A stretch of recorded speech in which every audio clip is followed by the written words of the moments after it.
ವೀಕ್ಷಕರೇ, ಈ ಒಂದು ವಿಶೇಷ ವರದಿಯನ್ನ ನಿಮ್ಮ ಕಣ್ಮುಂದೆ ತರಬೇಕು ಅಂತ ಎಷ್ಟೋ ದಿನದಿಂದ ಯೋಚನೆ ಮಾಡ್ತಾ ಇದ್ದೆ. ಬಟ್ ಇವತ್ತು ಹೇಳುವಂತ ಸಮಯ ಬಂದಿದೆ ಅಂತ ಹೇಳ್ಕೊಳ್ತೀನಿ. ಯಾಕೆಂದ್ರೆ ಇತ್ತೀಚಿನ ದಿನಗಳಲ್ಲಿ ನಾವೆಲ್ಲರೂ ನೋಡ್ತಾ ಇರ್ಬೋದು, ಬೆಳಿಗ್ಗೆ ಎದ್ರೆ ಆಕ್ಸಿಡೆಂಟ್, ರಾತ್ರಿ ಆದ್ರೆ ಆಕ್ಸಿಡೆಂಟ್, ಎಲ್ಲಿ ನೋಡಿದ್ರು ಬರೀ ಆಕ್ಸಿಡೆಂಟ್ ಇಂದ ಜೀವ ಕಳ್ಕೊಂಡಿದ್ದಾರೆ, ಕಾಲ್ ಮುರಿದೋಗಿದೆ, ಕೈ ಮುರಿದೋಗಿದೆ, ಬರೀ ಇದೇ ವಿಚಾರಗಳನ್ನ ನಾವು ಕೇಳ್ತಾ ಇದ್ದೀವಿ. ಹಾಗಾದ್ರೆ ಇದು ಯಾರ ಸಮಸ್ಯೆ? ಎಲ್ಲೋ ಒಂದ್ ಕಡೆ ಚಾಲಕರ ಸಮಸ್ಯೆನಾ, ಅಥವಾ ನಮ್ಮ ಸಾರ್ವಜನಿಕರ ಸಮಸ್ಯೆನಾ, ಅಥವಾ ಇದು ಸರ್ಕಾರದ ಹೊಣೆನಾ? ಇಲ್ಲಿ ನಿಜಕ್ಕೂ ಕಾಡ್ತಿರುವಂತಹ ಪ್ರಶ್ನೆ. ಯಾಕಂದ್ರೆ ಒಂದು ವಾಹನವನ್ನ ಚಾಲನೆ ಮಾಡ್ತಾ ಇದೀವಿ ಅಂದ್ರೆ ಸಾಕಷ್ಟು ರೆಸ್ಪಾನ್ಸಿಬಿಲಿಟಿ ನಮ್ಮಲ್ಲಿರುತ್ತೆ. ಎಲ್ಲೋ ಒಂದ್ ಕಡೆ ನಾವು ಕರೆಕ್ಟ್ ಆಗಿದ್ದಾಗ ಎದುರು ಬರ್ತಾ ಇರೋರು ಎಲ್ಲೋ ಒಂದ್ ಕಡೆ ತಪ್ಪು ಮಾಡಿರ್ತಾರೆ. ಸೊ ಹಾಗಾದ್ರೆ ಇಲ್ಲಿ ಯಾರು ಸರಿ ಯಾರು ತಪ್ಪು ಅನ್ನೋದನ್ನ ಸೂಕ್ಷ್ಮವಾಗಿ ನಾವು ಗಮನಿಸ್ಬೇಕಾಗತ್ತೆ. ಈ ವಿಚಾರಗಳು ಬಂದಾಗ ನಮ್ಮೆಲ್ರಿಗೂ ಕಾಡುವಂತ ಪ್ರಶ್ನೆಯೇ, ಎಲ್ಲೋ ಚಾಲಕರು ಸರಿ ಇರ್ಲಿಲ್ವಾ, ಇಲ್ಲ ರಸ್ತೆ ಸರಿ ಇರ್ಲಿಲ್ವಾ, ಇಲ್ಲ ಸರ್ಕಾರ ಸರಿ ಇರ್ಲಿಲ್ವಾ, ಇಲ್ಲ ನಮ್ಮ ಸಿಸ್ಟಮ್ ಹಂಗಾಗಿದ್ಯಾ ಅಂತ. ಹಾಗಾದ್ರೆ ಈ ಒಂದು ಎಪಿಸೋಡ್ನ ಕೊನೆ ತನಕ ನೋಡಿ, ಸರಿ ತಪ್ಪು ಅನ್ನೋದನ್ನ ನಾವುಗಳೇ ಇಲ್ಲಿ ಸರಿಪಡಿಸ್ಕೋಬೇಕಾಗುತ್ತೆ. ಇಲ್ಲಿ ಯಾರೊಬ್ರ ಮೇಲೆ ವಿಚಾರಗಳು ಸರಿ ಇಲ್ಲ, ರಸ್ತೆಗಳು ಸರಿ ಇಲ್ಲ, ಅವ್ರು ಸರಿ ಇಲ್ಲ, ಇವ್ರು ಸರಿ ಇಲ್ಲ ಅಂದ್ರೆ ನಾವು ಎಷ್ಟರ ಮಟ್ಟಿಗೆ ಸರಿ ಇದ್ದೀವಿ, ನಮ್ಮ ವ್ಯವಸ್ಥೆನ ನಾವು ಎಷ್ಟರ ಮಟ್ಟಿಗೆ ಪ್ರಶ್ನೆ ಮಾಡ್ತಾ ಇದೀವಿ, ಎಷ್ಟರ ಮಟ್ಟಿಗೆ ನಾವು ಅರ್ಥ ಮಾಡ್ಕೊಂಡಿದೀವಿ, ಎಷ್ಟರ ಮಟ್ಟಿಗೆ ನಾವು ರೆಸ್ಪಾನ್ಸಿಬಿಲಿಟಿ ಪರ್ಸನ್ ಆಗಿ ಬಿಹೇವ್ ಮಾಡ್ತಾ ಇದೀವಿ, ಇದು ಕೂಡ ಬಹಳ ಬಹಳ ಬಹಳ ಮುಖ್ಯವಾಗುತ್ತೆ ನಮ್ಮ ಸಮಾಜದಲ್ಲಿ ಅಂತ ಹೇಳ್ತೀನಿ. ನಿನ್ನೆ ಅಷ್ಟೇ ವರದಿಯಾದಂತಹ ವಿಚಾರ, ಚಿತ್ರದುರ್ಗದ ಹತ್ರ ನಡೆದಂತ ಬಸ್ ಆಕ್ಸಿಡೆಂಟು. ನಿನ್ನೆ ರಾತ್ರಿ ಸಮಯ ಅರೌಂಡ್ 9 ಗಂಟೆಗೆ ಬೆಂಗಳೂರಿನಿಂದ ಹೊರಡುತ್ತೆ ಆ ಬಸ್ಸು.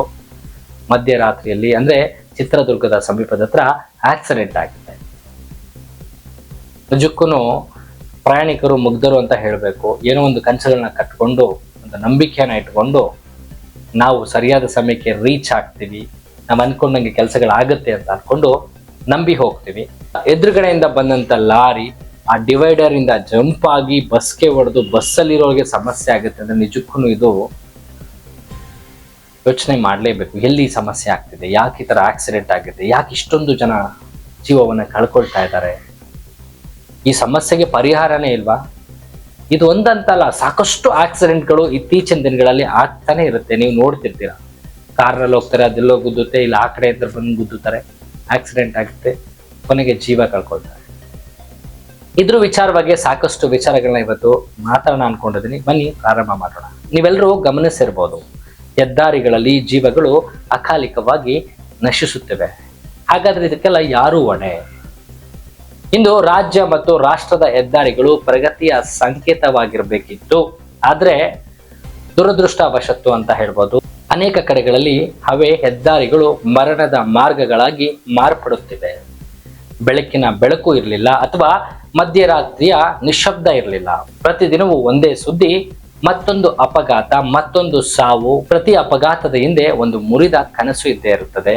ಒಂದು ತಾಯಿ ಕಣ್ಣೀರಾಗ್ತಾ ಇರ್ತಾಳೆ, ಒಂದು ಕುಟುಂಬ ಶಾಶ್ವತ ಮೌನಕ್ಕೆ ತಳ್ಳಲ್ಪಟ್ಟಿದೆ. ಇದು ವಿಧಿ ಅಲ್ಲ, ಇದು ನಿರ್ಲಕ್ಷ್ಯದ ಫಲ ಅಂತ ಕೂಡ ಹೇಳ್ಬೋದು. ಹೈವೇಗಳಲ್ಲಿ ದಿನ ರಾತ್ರಿ ಚಾಲಕರಿಗೆ ಎದುರಾಗ್ತಿರುವ ನಿಜವಾದ ಸಮಸ್ಯೆಗಳು ಏನು? ಹಾಗಾದ್ರೆ ಇದರ ಬಗ್ಗೆ ಸತ್ಯತೆಯನ್ನ ತಿಳ್ಕೊಳ್ಳೋಣ.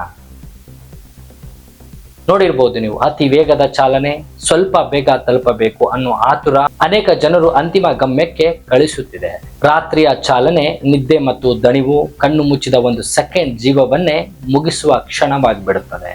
ಮದ್ಯಪಾನ ಮಾಡಿ ವಾಹನ ಚಾಲನೆ, ಇದು ಸ್ಟೈಲ್ ಅಲ್ಲ, ಇದು ಕೊಲೆಗೂ ಸಮಾನವಾದ ಅಪರಾಧ. ಡ್ರೈವಿಂಗ್ ವೇಳೆ ಮೊಬೈಲ್ ಅನ್ನ ಬಳಸೋದು, ಒಂದು ಕಾಲ್, ಒಂದು ಮೆಸೇಜ್, ಆದ್ರೆ ಅದೇ ನಿಮ್ಮ ಜೀವನದ ಕೊನೆಯ ರಿಂಗ್ ಆಗ್ಬೋದು. ಹೆದ್ದಾರಿಗಳಲ್ಲಿ ಸರಿಯಾದ ಲೈಟಿಂಗ್ ಇಲ್ಲ, ಸೂಚನಾ ಫಲಕಗಳು ಕಾಣಲ್ಲ, ಅಪಾಯಕಾರಿ ತಿರುವುಗಳು ಎಚ್ಚರಿಕೆ ಇಲ್ಲದೆ ಬರುತ್ತಿವೆ. ಸೂಚನೆ ಇಲ್ಲದೆ ನಿಲ್ಲಿಸಿದ ಲಾರಿಗಳು, ಅಕ್ರಮ ಪಾರ್ಕಿಂಗ್ ಮಾಡಿದ ಭಾರಿ ವಾಹನಗಳು. ರಾತ್ರಿ ಸಮಯದಲ್ಲಿ ಇದು ಮರಣದ ಬಲೆ. ಹೆಲ್ಮೆಟ್ ಇಲ್ಲ, ಸೀಟ್ ಬೆಲ್ಟ್ ಇಲ್ಲ, ಏನೂ ಆಗಲ್ಲ ಅನ್ನೋ ಅಹಂಕಾರ ಅನೇಕ ಮನೆಗಳನ್ನ ಖಾಲಿ ಮಾಡಿವೆ. ಅಪ್ರತ್ಯಕ್ಷ ಪಶುಗಳು, ರಸ್ತೆ ದಾಟುವ ಜನರು, ವಿಶೇಷವಾಗಿ ಗ್ರಾಮೀಣ ಹೈವೇಗಳಲ್ಲಿ ಇದು ದೊಡ್ಡ ಅಪಾಯ. ಇವೆಲ್ಲವೂ ಸೇರಿ ಪ್ರತಿ ಪ್ರಯಾಣವನ್ನ ಜೂಜಿನಂತೆ ಮಾಡಿಬಿಟ್ಟಿವೆ. ಆದ್ರೆ ಪ್ರಶ್ನೆ ಒಂದೇ, ಏಕೆ ಇಷ್ಟು ಬೇಗ ಜೀವಗಳು ಕಳೆದು ಹೋಗ್ತವೆ? ಕಾರಣ ಸ್ಪಷ್ಟವಾಗಿದೆ. ನಿಯಮಗಳ ಪಾಲನೆಯ ಕೊರತೆ, ತಾಳ್ಮೆಯ ಅಭಾವ, ನನಗೆ ಏನೂ ಆಗಲ್ಲ ಅನ್ನೋ ಅಹಂಕಾರ, ಜವಾಬ್ದಾರಿ ಇಲ್ಲದ ವ್ಯವಸ್ಥೆ, ಒಂದು ಕ್ಷಣದ ನಿರ್ಲಕ್ಷ್ಯ, ಪೂರ್ಣ ಜೀವನವನ್ನೇ ಅಳಿಸ ಆಗ್ತಿದೆ. ಚಾಲಕರಿಗೆ ನೇರ ಮಾತು, ಇದು ಸಲಹೆ ಅಲ್ಲ, ಜೀವ ಉಳಿಸುವ ಮನವಿ. ಸಹೋದರರೇ, ಸಹೋದರಿಯರೇ, ನಿಮ್ಮ ಮನೆಯಲ್ಲಿ ನಿಮ್ಮನ್ನ ಕಾಯ್ತಿರೋ ಮುಖಗಳು ಇವೆ. ದಯವಿಟ್ಟು ವೇಗ ನಿಯಂತ್ರಿಸಿ. ನಿದ್ದೆ ಬಂದರೆ ತಕ್ಷಣ ವಾಹನ ನಿಲ್ಲಿಸಿ. ಮದ್ಯಪಾನ ಮಾಡಿ ವಾಹನವನ್ನ ಚಲಿಸಬೇಡಿ. ಮೊಬೈಲ್ ಫೋನ್ ಕೈಗೆ ತಗೊಳ್ಳಬೇಡಿ. ಹೆಲ್ಮೆಟ್ ಸೀಟ್ ಕಡ್ಡಾಯವಾಗಿ ಬಳಸಿ. ನೀವು ತಲುಪಬೇಕಾದ ಸ್ಥಳಕ್ಕಿಂತ ನಿಮ್ಮ ಜೀವವೇ ಅಮೂಲ್ಯವಾದದ್ದು. ಹಾಗಾದ್ರೆ ನೆನಪಿರಲಿ, ನಿಮ್ಮ ಒಂದು ತಪ್ಪು ನಮಗೆ ಮಾತ್ರವಲ್ಲ, ನಿಮ್ಮ ಕುಟುಂಬಕ್ಕೆ ಶಾಶ್ವತ ಶಿಕ್ಷೆ. ಇದೀಗ ಸರ್ಕಾರ ಮತ್ತು ಸಂಬಂಧಪಟ್ಟ ಇಲಾಖೆಗಳಿಗೆ ಕಠಿಣ ಎಚ್ಚರಿಕೆಯ ಸುರಕ್ಷತೆ. ಕೇವಲ ಬ್ಯಾನರ್, ಜಾಹೀರಾತು, ಭಾಷಣಕ್ಕೆ ಸೀಮಿತವಾಗಬಾರ್ದು. ನಿಯಮಗಳು ಪಾಲನೆಯಾಗ್ತಿದೆ ಎಂದು ಕಟ್ಟುನಿಟ್ಟಿನಿಂದ ಪರಿಶೀಲನೆ ಆಗಬೇಕು. ಹೆದ್ದಾರಿಗಳಲ್ಲಿ ನಿರಂತರ ಪೊಲೀಸ್ ಪ್ಯಾಟ್ರೋಲಿಂಗ್ ಅಗತ್ಯವಿದೆ. ಮದ್ಯಪಾನ ಚಾಲನೆ ವಿರುದ್ಧ ಶೂನ್ಯ ಸಹಿಷ್ಣುತಾ ನೀತಿ ಜಾರಿ ಆಗಬೇಕು. ಲಾರಿಗಳ ಅಕ್ರಮ ಪಾರ್ಕಿಂಗ್ ಮೇಲೆ ಕಡಿವಾಣ ಕ್ರಮ ಕೈಗೊಳ್ಳಬೇಕಾಗುತ್ತೆ. ಅಪಾಯಕಾರಿ ತಿರುವುಗಳಲ್ಲಿ ತಕ್ಷಣ ಲೈಟಿಂಗ್ ಮತ್ತು ಸೂಚಕ ಫಲಕ ಅಳವಡಿಸಬೇಕು. ರಾಜಕೀಯ ಒತ್ತಡವಿಲ್ಲದೆ ಕಾನೂನು ಜಾರಿ ಆಗಬೇಕು. ನಿಯಮಗಳು ಕಾಗದದಲ್ಲಿದ್ದರೆ ಸಾಲದು, ರಸ್ತೆಯ ಮೇಲೆ ಜಾರಿ ಆಗಬೇಕು. ಇದು ಕೇವಲ ಸುದ್ದಿ ಅಲ್ಲ, ಇದು ಸಮಾಜದ ಎಚ್ಚರಿಕೆ. ಚಾಲಕರ ಜವಾಬ್ದಾರಿ, ಜನರ ಸಹಕಾರ, ಸರ್ಕಾರದ ಕಠಿಣ ಕ್ರಮ ಇವೆಲ್ಲವೂ ಒಂದಾದರೆ ಮಾತ್ರ ಅಪಘಾತ ರಹಿತ ಹೆದ್ದಾರಿ ಮಾತ್ರ ಸಾಧ್ಯ. ಇಂದು ನಾವು ಎಚ್ಚರವಾದರೆ ನಾಳೆ ಒಂದು ಜೀವ ಉಳಿಯುತ್ತದೆ. ದಯವಿಟ್ಟು ಈ ವಿಡಿಯೋನ ಪ್ರತಿಯೊಬ್ಬರಿಗೂ ಶೇರ್ ಮಾಡಿ. ಬರೀ ಈ ವಿಡಿಯೋ ನೋಡ್ಲಿಕ್ಕೆ ಕೇಳಲಿಕ್ಕೆ ಆಗಬಾರ್ದು. ಪ್ರತಿಯೊಬ್ಬ ಚಾಲಕರ ರೆಸ್ಪಾನ್ಸಿಬಿಲಿಟಿ ಆಗಿರಬೇಕು, ಪ್ರತಿಯೊಬ್ಬ ಸಾರ್ವಜನಿಕರ ರೆಸ್ಪಾನ್ಸಿಬಿಲಿಟಿ ಆಗಿರಬೇಕು, ಜೊತೆಗೆ ನಮ್ಮ ಸರ್ಕಾರದ ರೆಸ್ಪಾನ್ಸಿಬಿಲಿಟಿ ಕೂಡ ಆಗಿರಬೇಕು. ಹಾಗಿದ್ರೆ ಮಾತ್ರ ಎಲ್ಲೋ ಒಂದ್ ಕಡೆ ಒಂದು ಸಣ್ಣ ಪುಟ್ಟ ಅಪಘಾತಗಳನ್ನು ಕೂಡ ತಡಿಲಿಕ್ಕೆ ಸಾಧ್ಯ ಅಂತ ಕೂಡ ನಾನು ಹೇಳ್ತೀನಿ.